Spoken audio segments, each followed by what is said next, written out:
ஸ்ரீரங்கத்தில் அரங்கன் மீது தீராத பக்தி கொண்ட ஓர் சிறந்த பக்தையின் தியாக வரலாறை பற்றி இப்பொழுது பார்ப்போம்.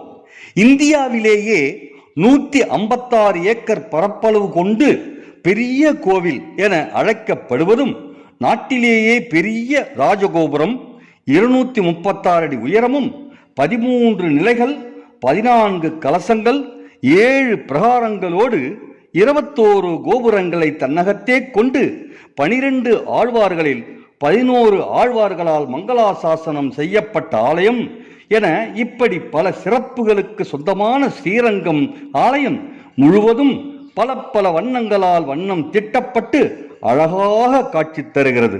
கிழக்கு கோபுரம் மட்டும் வண்ணங்கள் திட்டப்படாமல் வெள்ளை நிறத்திலேயே காட்சி தருகிறது. ஏன் என்ற சோக கதையை பற்றி இப்பொழுது பார்ப்போம்.